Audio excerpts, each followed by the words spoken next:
والکرم والیہ وصحبہ وبارک وسلم. لیکن جاتا تو یہ بھی تقوی کی طرف ہی ہے، اور روزہ تقوی ہی دلاتا ہے، روزہ تقوی ہی دلاتا ہے.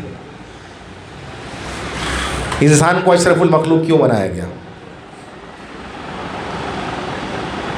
کیا وجہ؟ انسان اور جانور میں کیا فرق ہے؟ وہ جانور کی بھی ناک ہے، انسان کی بھی ہے، جانور کی بھی آنکھیں انسان کی بھی ہیں، جانور کا بھی منہ ہے انسان کا بھی منہ ہے، جانور کے بھی دل گردے پھیپڑے انسان کے بھی دل گردے پھیپڑے. وہ بھی اپنے دو ہاتھ دو پیر رکھتا ہے، یعنی چوپائی کی صورت میں آگے والے پیروں سے کچھ کام لیتا ہے، پیچھے والوں سے کچھ لیتا ہے. ایسے ہی انسان ہاتھوں سے کچھ لیتا ہے، پیروں سے کچھ لیتا ہے کام. وہ بھی سانس لیتا ہے، اس کی سانس بند ہو جائے تو مر جاتا ہے، یہ بھی سانس لیتا ہے، اس کی سانس بند ہو تو مر جاتا ہے. وہ بھی غذا کھاتا ہے، یہ بھی غذا کھاتا ہے نا. تو پھر انسان کیوں اشرف ہے؟ کبھی سوچا؟ کبھی سوچا؟ نہیں سوچا؟ سوچ لینا، جب سوچ لو تو مجھے بھی بتا دینا.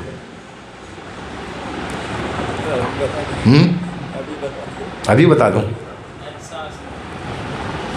احساس تو جانور کو بھی ہوتا ہے. ہاں، ایک چیز ہوتی کانشیس، شعور. شعور کی بنیاد پر انسان اشرف ہے، شعور کی بنیاد پہ. اور اسی شعور کی بنیاد پر جنت اور جہنم میں اس کے لیے. کسی جانور کے لیے جنت یا جہنم میں نہیں ہے، یہ مٹی کر دیے جائیں گے، ختم. انسان مٹی نہیں کیا جائے گا. لیکن یہ مٹی کب کیے جائیں گے؟ اگر کسی کے ساتھ زیادتی کی ہوگی تو اس کا بدلہ دینے کے بعد. اگر ایک سینگ والے بکرے نے کسی بغیر سینگ والے بکرے کو ٹکر ماری ہوگی تو اس وقت اس کو بھی سینگ عطا کیے جائیں گے، اور اسی فورس سے اسے ٹکر مار لے گا. جب ٹکر مار لے گا اس کے بعد مٹی کر دیے جائیں گے. انسان مٹی نہیں کیا جائے گا، انسان مٹی نہیں کیا جائے گا. انسان کے معاملات آگے چلیں گے اس شعور کی بنیاد پر جو کانشیس. اب کانشیس کیا ہے؟ شعور کیا ہے؟ اتنے سارے انسان بیٹھے ہوئے، انسان بھی ہے ہمارے ناطق ہے نا، سارے انسان بیٹھے ہوئے، سب ایک دوسرے کو دیکھ رہے ہیں اور سمجھ رہے ہیں. سب ایک دوسرے کو دیکھ رہے ہیں اور سمجھ رہے ہیں. میں بیان کر رہا ہوں، آپ مجھے دیکھ رہے ہیں، اور میں بھی آپ کو دیکھ رہا ہوں، اور میں بھی یہ سمجھ رہا ہوں کہ آپ کی توجہ ہے اور کچھ کی توجہ نہیں ہے. کوئی سو رہا ہے، کوئی جاگ رہا ہے، جو کوئی جاگتے میں بھی سو رہا ہے. ٹھیک ہے، آپ بھی دیکھ رہے ہیں کہ یار یہ بولے چلے جا رہے ہیں، کبھی ادھر منہ کر کے بول رہے ہیں، کبھی ادھر منہ کر کے. تو یہ سب کس سبب سے ہوا؟ یہ سب شعور کے سبب سے ہوا. اور یہ شعور آپ کو یہ باتیں سکھاتا ہے. اب یہاں پر ایک بلی آ کے بیٹھ جائے، ایک بلی آ کر بیٹھ جائے یہاں پر، اس میں شعور نہیں ہوگا کہ کوئی مجھے دیکھ رہا ہے. بس اس کو اتنا شعور ہوگا کہ میں سب کو دیکھ رہی ہوں، لیکن یہ شعور نہیں ہوگا کہ کوئی مجھے دیکھ رہا ہے. اسی سبب سے وہ چوک پہ کھڑے ہو کے پیشاب کر دیتی ہے، لیکن بندہ نہیں کرتا. کوئی دیکھ رہا ہے، جہاں کوئی نہیں ہوتا وہاں کوئی ہوتا ہے. تو اب کیا ہوا؟ اس شعور کے سبب سے آدمی چوک پہ کھڑے ہو کے پیشاب نہیں، ارے یار سب دیکھ رہے ہیں. تو اس شعور کے سبب سے گناہ سے بھی تو بچ جاؤ کہ اگر بظاہر کوئی نہیں دیکھ رہا تو حقیقت میں دیکھنے والا تو دیکھ رہا ہے. اور اسی شعور کے سبب سے جنت اور دوزخ کا معاملہ ہوگا. نہیں سمجھے؟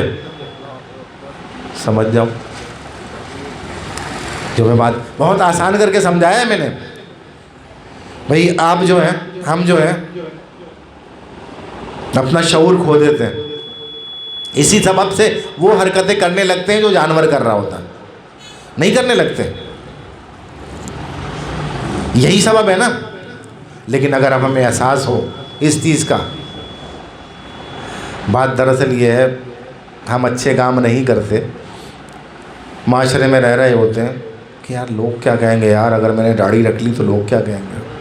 ہاں میں بتاتا ہوں بھی لوگ کیا کہیں گے. یار اگر میں نے ایسی باتیں کرنا شروع کر دی، یہ تو سب گالم گلوچ کرتے ہیں. یار یہ تو جوا کھیل رہے ہوتے ہیں، جو جس کے ماحول میں رہ رہا ہوتا ہے. یار اگر میں چھوڑ دوں گا تو کہیں گے یار بڑا ملا بن گیا. لوگ کیا کہیں گے؟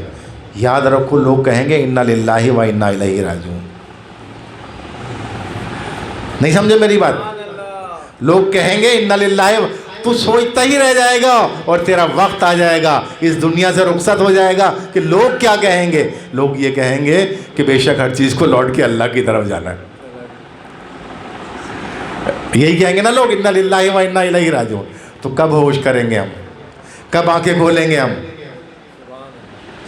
جب لوگ انا للہ و انا الیہ راجعون کہنے کے لیے کھڑے ہوں گے، جب کریں گے. اس چکر میں مت پڑو لوگوں، اس چکر سے باہر نکلو. لوگ کچھ بھی کہتے رہیں، جب آپ نے لا الہ الا اللہ پڑھ لیا، لا الہ الا اللہ پڑھ لیا، تو بس آپ ایک باؤنڈریز میں اور ایک قید میں آ گئے، ایک سراؤنڈنگ میں آ گئے. اب آپ پابند ہیں کس چیز کے؟ جو احکامات، جس رب کا کلمہ پڑھا ہے کہ نہیں کوئی معبود سوائے اللہ کے، جو کلمہ پڑھا ہے تو اس کو سمجھنے کی کوشش کرو اور اس سراؤنڈنگ کے اندر آ جاؤ. جب آ جاؤ گے تو معاملات خود بخود درست ہونا شروع ہو جائیں گے. پھر تمہیں یہ پرواہ نہیں کہ لوگ کیا کہیں گے، تمہیں یہ پرواہ ہوگی کہ میرا رب کیا کہے گا. یعنی خود ہی کو ختم نہ کرو، خود ہی کو کر بلند اتنا کہ ہر تقدیر سے پہلے خود خدا بندے سے پوچھے بتا تیری رضا کیا ہے. تو یہ جب ہم یہ وقت کب آئے گا؟ جب ہم لا الہ الا اللہ کو محمد رسول اللہ کے ذریعے سے سمجھ لیں گے،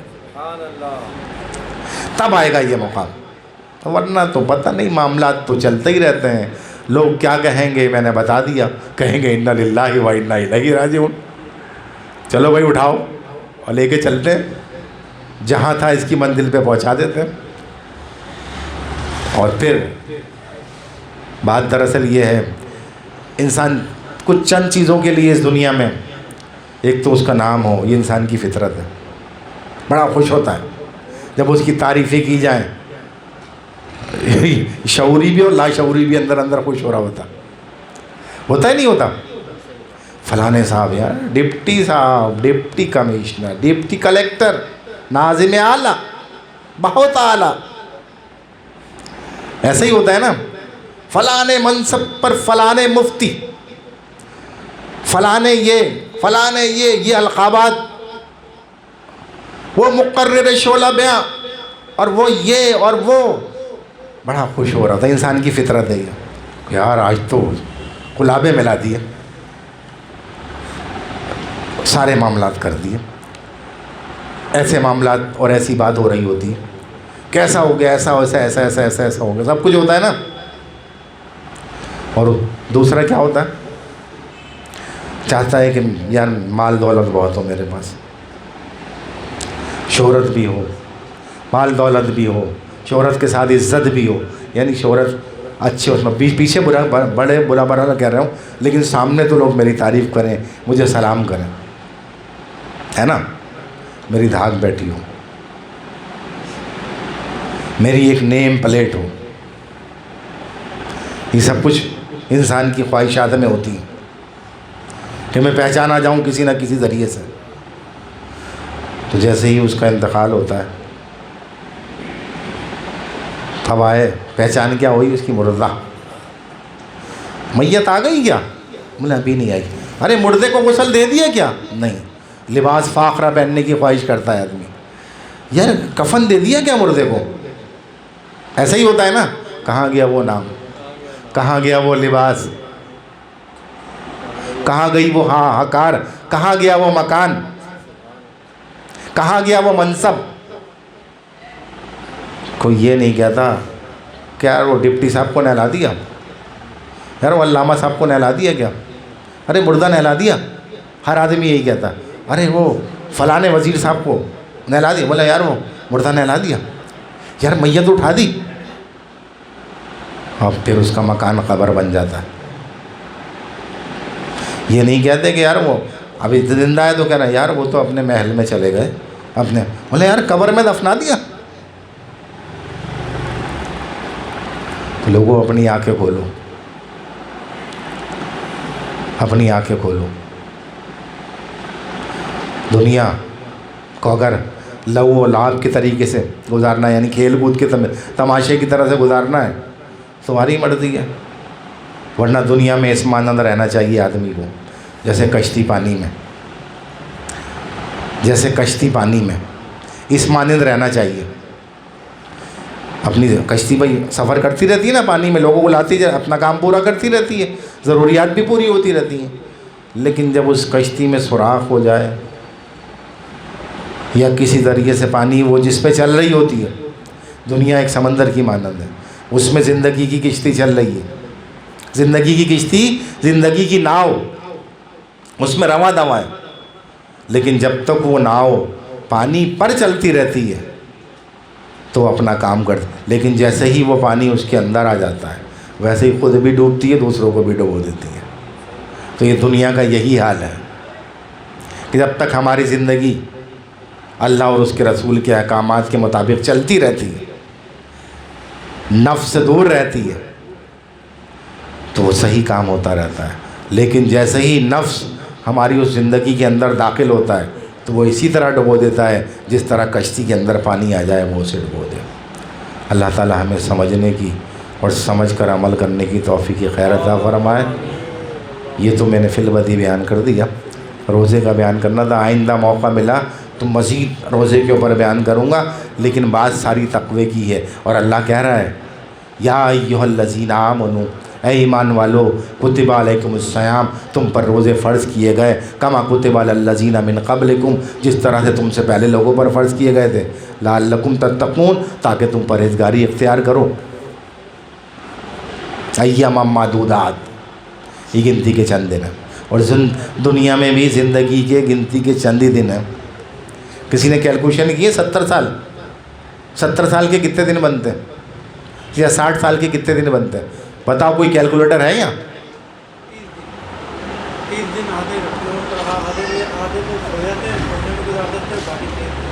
3 دن کی زندگی، 30 دن کی زندگی. اگر آپ کیلکولیشن کریں 365 دن ایک سال میں ہوتے ہیں، 365 کو 70 سے ضرب دے دیں. اچھا، اس میں سونے کا بھی ٹائم دے دیا، اس میں گناہ نہیں لکھا جا رہا جو سو رہا ہے آدمی، کیونکہ سونے کے بعد روح نکل جاتی ہے، اور جب روح نکل جاتی ہے تو پکڑ کس بات کی؟ اسلام دین فطرت ہے. تو اب آپ کیلکولیٹ کر لو، میں کر دیتا ہوں. 7 یا 21 کتنے ہو گئے؟ 300، اور 7 42 کتنے ہو گئے؟ میں ہی کیے جا رہا ہوں اور کوئی نہیں کر رہا. جتنے بھی دن ہیں یہ 60 سے 70 سالوں کے اوسط عمر کی بات بتا رہا ہوں، اس کو سکون سے صحیح سے گزار لو. ایام معدودات، گنتی کے چند دن تو ہیں. اور یہ روزہ جو ہے یہ اس کی پریکٹس ہے. 30 یا 29 دن کا روزہ جو ہے کہ جب تم 1 مہینے اپنے رب کی فرما برداری کے لیے حلال کو بھی اپنے رب اوپر حرام کر لیتے ہو، تو باقی چیزوں میں تو حلال تو تمہارے لیے جائز ہے، اس سے تو نہیں روکا جا رہا، تو پھر تمہیں کیا پریشانی ہے؟ اسی کو تقویٰ کہتے ہیں، اسی کو پرہیزگاری کہتے ہیں. بس یہ حاصل کر لو تو کامیاب ہو جاؤ. ہاں، یہ جملہ تو بڑا مشہور ہو گیا ہے، اللہ معاف کرے گا. یہ کیا بات ہے؟ پیمانہ اللہ نے بنایا، ترازو اللہ نے دیا، ناپ تول کا حساب اللہ نے دیا، سارے معاملات اللہ نے دیے، اس پر سختی بھی کی، اس پر تاکید بھی کی، حقوق ایک دوسرے کے اللہ نے بتائے اپنے محبوب کے ذریعے سارے معاملات، اور اس کے بعد تم اس میں رد و بدل کر کے اللہ معاف کرے گا. یہ کیا بات ہوئی بھائی؟ دودھ کا پیمانہ لے لیا، نیچے وہ لگا دیا ایک اور، دودھ کم تول کے دے رہے ہو، اللہ معاف کرے گا. یہ کیا بات ہوئی بھائی؟ شیر کا بٹا رکھا ہوا ہے، ایسے پھینک کے ڈال رہے ہو گوشت اس میں، حالانکہ ایک بوٹی ایک کلو گوشت کا فرق پڑ جائے گا پورا مال بیچنے میں، 2 کلو کا فرق جائے گا. یہ بات یاد رکھو، ملنا تمہیں وہی ہے جو ہمارے مقدر میں ہے.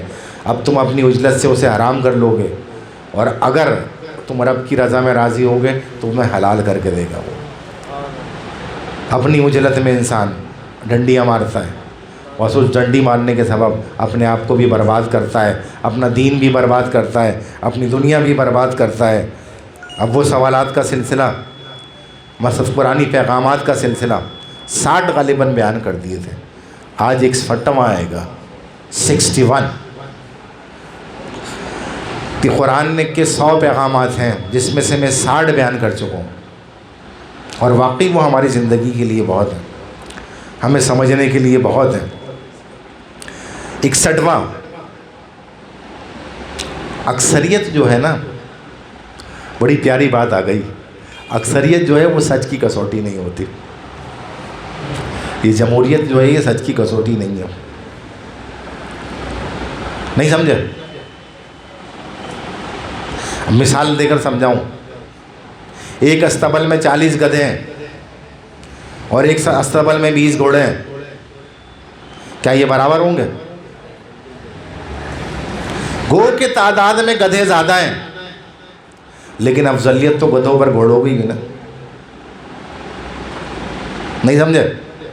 ابے سمجھو بھائی،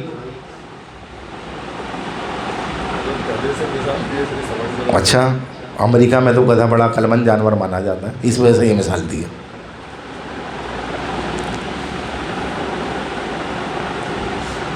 اصل چیز یہ ہے کہ اگر ایک طرف لوگوں کا مجمع ہے، ہمارا اس وقت حال یہ ہو گیا ہے، ہم اس برائی میں مبتلا ہو گئے کہ یار رش بہت زیادہ ہے، بڑا رش ہے یہاں پر، تو بہت لوگ ہیں، چاہے گدھوں کا ہی رش لگا ہوا ہو، نہ عقل والے ہوں نہ سینس والے ہوں، کہہ دیا ناچنا شروع کر دو تو سب ناچنا شروع ہو جائیں، کہہ دیا سب سجدے میں گر جاؤ تو سارے سجدے میں گر جائیں۔ سمجھ رہے ہیں میری بات؟ جو بھی خلاف شرع بھی بات کہہ دی تو اس کو کہلیں ہاں ہاں صحیح ہے صحیح ہے صحیح ہے، کیوں یار اتنے سارے لوگ تو کہہ رہے ہیں، یا کسی بڑے نام نے کوئی بات کہہ دی وہ بھی خلاف شرع، چاہے غلطی سے کہہ دی ہو اپنے بیان میں تقریر میں، تو انہیں نہیں یار اتنے بڑے آدمی نے کہی ہے تو صحیح ہو گئی یہ بات۔ تو سچ کی کسوٹی اکثریت نہیں ہے، سچ کی کسوٹی حق ہے۔ جب کسی چیز کی حقیقت کو اور حقانیت کو جان جاؤ گے تو وہ اس کی کسوٹی ہوگی۔ اکثریت کسوٹی کبھی نہیں ہوتی کہ سب یہ کہہ رہے ہیں، سب یہ کہہ رہے ہیں تو یہ بات صحیح ہوگی، لازم نہیں ہے، اسی وجہ سے بگاڑ پیدا ہوتا ہے۔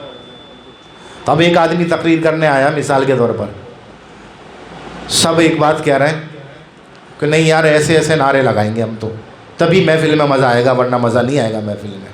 تو کیا اس شخص کو بھی ان کے ساتھ مل جانا چاہیے کہ نہیں ہاں ہاں جب اکثریت یہ چاہ رہی ہے، پبلک ڈیمانڈ یہ ہے، تو یار میں بھی یہی پیش کر دیتا ہوں۔ تو پھر مسئلے کہاں رہے، اصلاح کرنے والے کہاں رہے؟ آپ بھی انہی کے ساتھ شامل ہو گئے، جن کو سمجھانے آئے تھے انہوں نے آپ کو سمجھا کے اپنے نرغے میں گھیر لیا اور شیطان حائل ہو گیا۔ تو یہ بات یاد رکھو، اکثریت سچ کی کسوٹی نہیں ہوتی، نہیں ہوتی، نہیں ہوتی، نہ کبھی ہوئی ہے نہ کبھی ہوگی۔ اگر ایسا ہوتا تو کفار کی تعداد تو زیادہ تھی، مسلمان کی تعداد تو کم تھی، تو آپ صلی اللہ تعالیٰ علیہ وسلم یہ فرماتے، کیا فرماتے کہ بھائی کفار تو اکثریت میں زیادہ ہیں، ہم اتنے سے لوگ ہیں، ہم کیوں وہ کریں؟ 313 صحابہ 1000 کے مقابلے میں میدان بدر میں کیوں جاتے؟ کہتے اکثریت تو ان کی ہے، ہم کیوں جائیں؟ ہم تو نہیں جا رہے، زیادہ وہ ہیں۔ لیکن حق جو تھا وہی غالب آیا، اور حق کو ہی غالب آنا ہوتا ہے۔ تو ایک آدمی ہو یا 2 آدمی ہو، سامنے چاہے 200 ہوں، 100 ہوں، 2000 ہوں، جو سچ بات ہے، حق بات ہے، وہ کہنی چاہیے۔ اس سے اللہ اور اس کا رسول راضی ہوتا ہے اور امت مسلمہ کی اصلاح ہوتی ہے۔ آج ایک بگاڑ کی سب سے بڑی وجہ یہی ہے کہ کسوٹی ہم نے اکثریت کو بنا لیا۔ اچھا جی، پہلے ہی نقطے پہ ٹائم لگ گیا۔ نمبر 2، صحیح راستے پر رہو، یعنی 62 نمبر، صحیح راستہ اختیار کرو۔ اور صحیح راستے کی نشاندہی قرآن مجید فرقان حمید میں کر دی گئی ہے۔ انعمت علیہم اولئک انعم اللہ علیہم من النبیین والصدیقین والشہداء والصالحین وحسن اولئک رفیقا، یعنی جن پر اللہ کا انعام نازل ہوا، صراط مستقیم والے لوگ ہیں جن پر اللہ کا انعام نازل ہو گیا، وہ کون ہیں؟ نبی ہیں، انبیاء ہیں، اور انبیاء کی تصدیق کرنے والے سچے، شہداء اور اس تصدیق کا امپلیمنٹ کرانے والے، حق کی بات کر رہا ہوں یہ، صالحین اور اس حق کو رائج کرنے والے۔ اپنی زندگی میں بھی وہ صالحین آ گئے، اور یہی بہترین ساتھی ہیں۔ یہاں بھی ہوں گے اور وہاں بھی ہوں گے. اگر سمجھ جاؤ تو ان کی صحبت میں بیٹھو گے تو وہاں تک پہنچ جاؤ گے. اللہ اکبر. اچھا جی 63 نمبر، جرائم کی سزا دے کر مثال قائم کرو. آج میرا خیال 65 ہی بیان، 5 ہی بیان کروں گا کیونکہ وقت زیادہ ہو جائے گا. یہ سارے پوائنٹ ایسے آ رہے ہیں کہ اس پہ بولنا ضروری ہے. اب لوگ اسلامی سزاؤں کو برا مانتے ہیں، برا مناتے ہیں کیونکہ خود پھنستے ہیں اس میں. اس کو ظلم کہتے ہیں. ایک بات بتا دوں، جو اللہ کا پیغام ہے، اس کے محبوب کا پیغام ہے، وہ ظلم کو مٹانے کے لیے، ظلم بڑھانے کے لیے نہیں ہے. اگر ایک چور کا ہاتھ کاٹ دیا جائے، ایک چور کا ہاتھ کاٹ دیا جائے، پورے معاشرے میں امن آ جائے گا، چوریاں بند ہو جائیں گی. ارے پکڑے گئے تو ہاتھ کٹ جائے گا. ایک واقعہ میں نے پہلے بھی سنایا ہوا، سنا دیتا ہوں کیونکہ 5 ہی بیان کروں گا، 3 ہو گئے، 2 اور کروں گا.